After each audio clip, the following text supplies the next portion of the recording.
একজন মেয়ে হিসাবে আমি সবসময় চাইব যারা মেয়েদের ওপর অন্যায়ভাবে নিষ্ঠুর নির্মম অত্যাচার করে তারা যেন চরম থেকে চরমতম শাস্তি পায়। We always want justice. আজকের ভিডিওয় আমি আবহাওয়া ও জলবায়ুর কিছু এমসিকিউ কোশ্চেন অ্যান্সার নিয়ে তোমাদের আলোচনা করব। সামনেই 13ই সেপ্টেম্বর তোমাদের সেমিস্টার 1 পরীক্ষা স্টার্ট হচ্ছে, তার জন্য হাতে তোমাদের বেশি সময়ও নেই। তাই আজকে যে আমি কোশ্চেন অ্যান্সারগুলো তোমাদেরকে সাজেশান হিসাবে দেবো, তোমরা চটপট সেগুলো নোট করে নিয়ে এখন থেকে মুখস্থ করতে শুরু করে দাও। চলো দেখে নিই এবারে কোশ্চেন। বায়ুমণ্ডলে অক্সিজেনের পরিমাণ কত? 20.94%। বায়ুমণ্ডলে যে গ্যাসটির পরিমাণ সর্বাধিক সেটি হলো নাইট্রোজেন গ্যাস।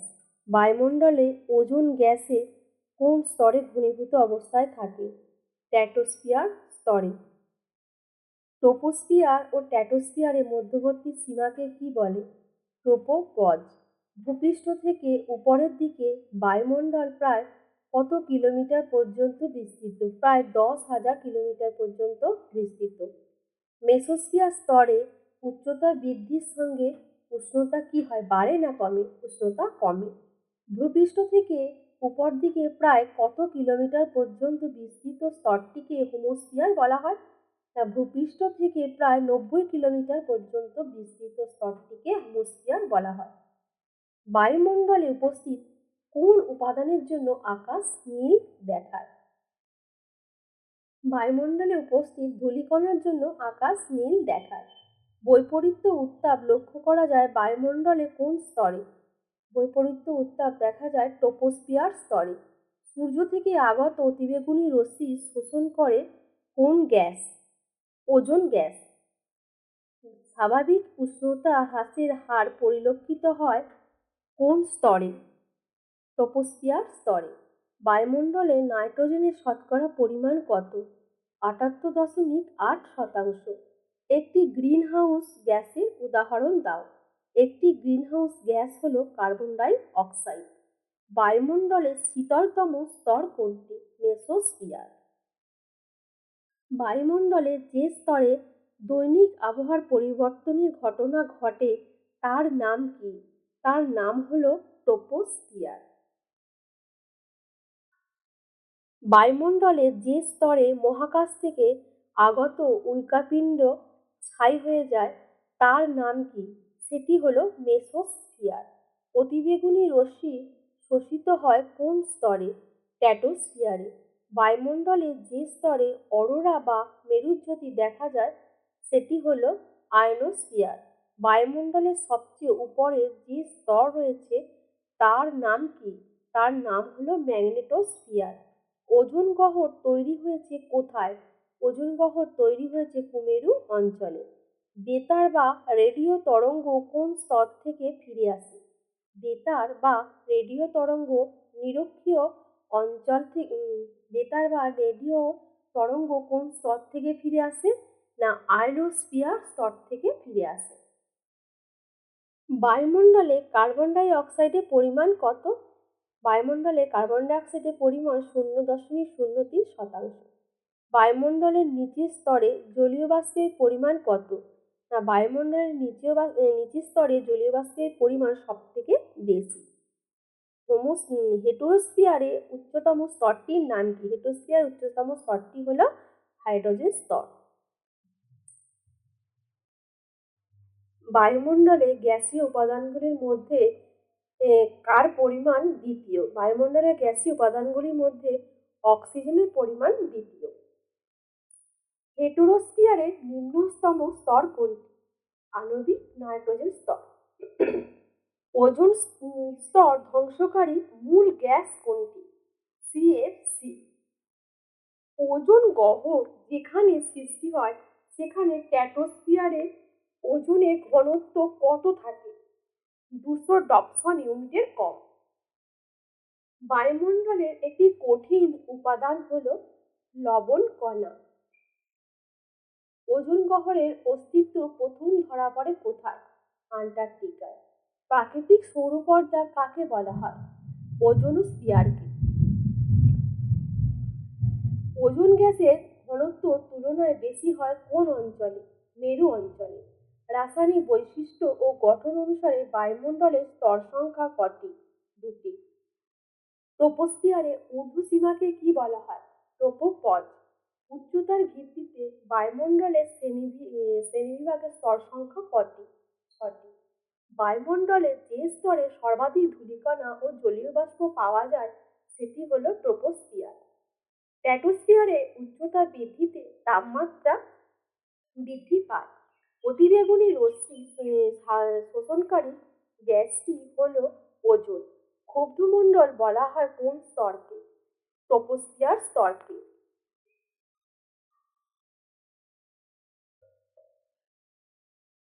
জেট বিমান যে স্তর দিয়ে চলাচল করে সেটি হলো স্ট্র্যাটোস্ফিয়ার। অমিল উপাদান কোনটি?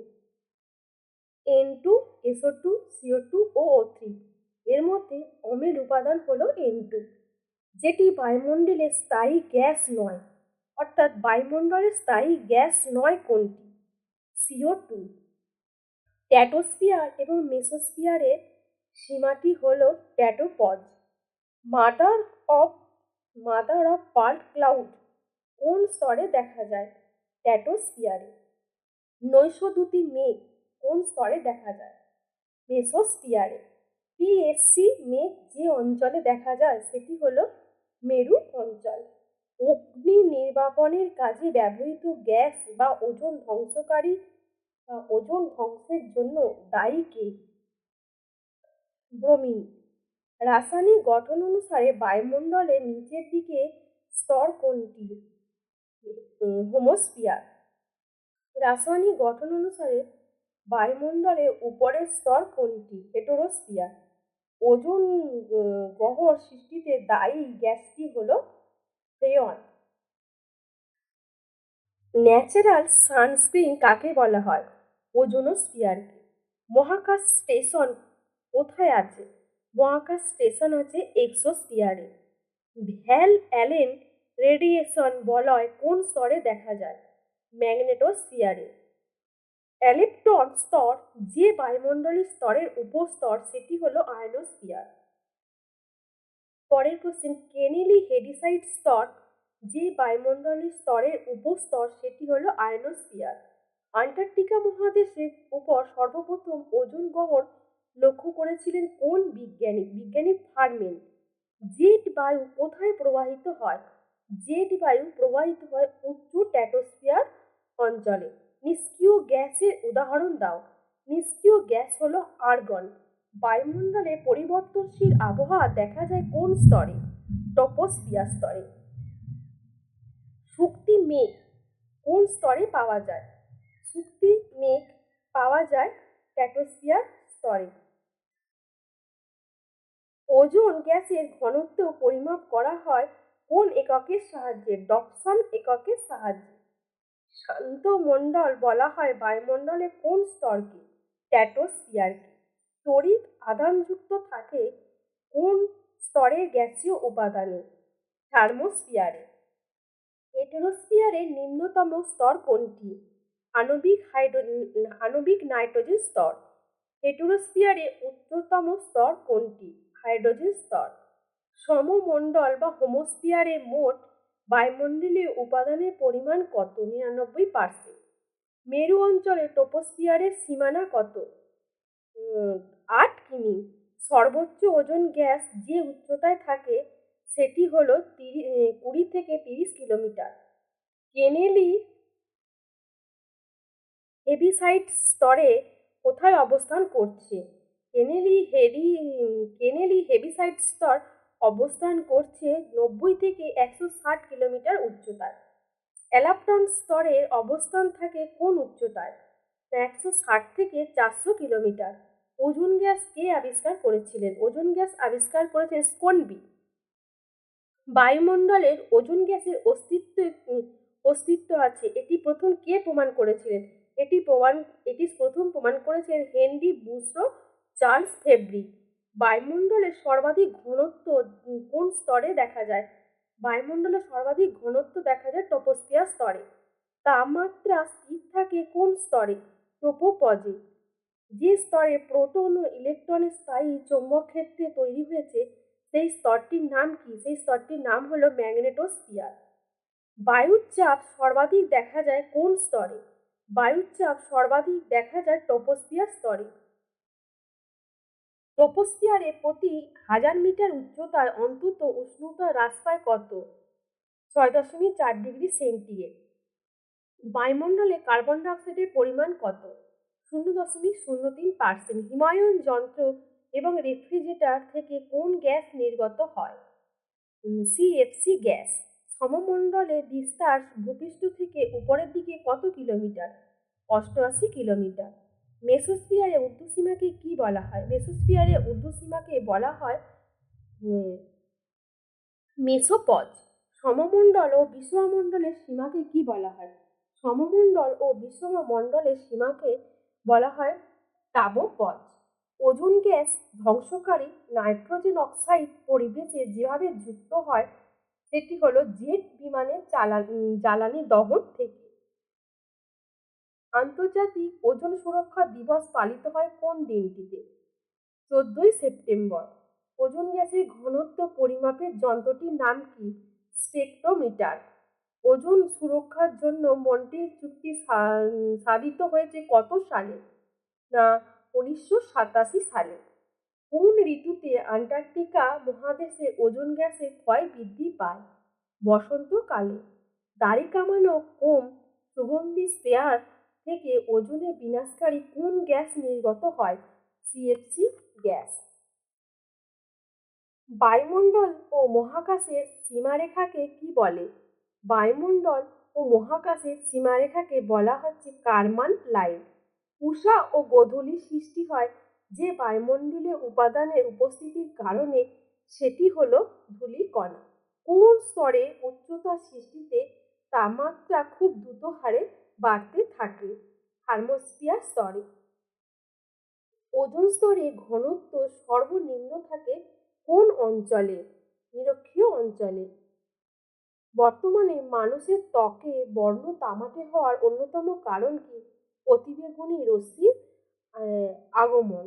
সিএফসি গ্যাসের আবিষ্কর্তা কে? সিএফসি গ্যাসের আবিষ্কর্তা হলেন টমাস মিচলি। তাহলে বন্ধুরা, এই গেল আজকে আমার আবহাওয়া ও জলবায়ু থেকে এমসিকিউ সাজেশান।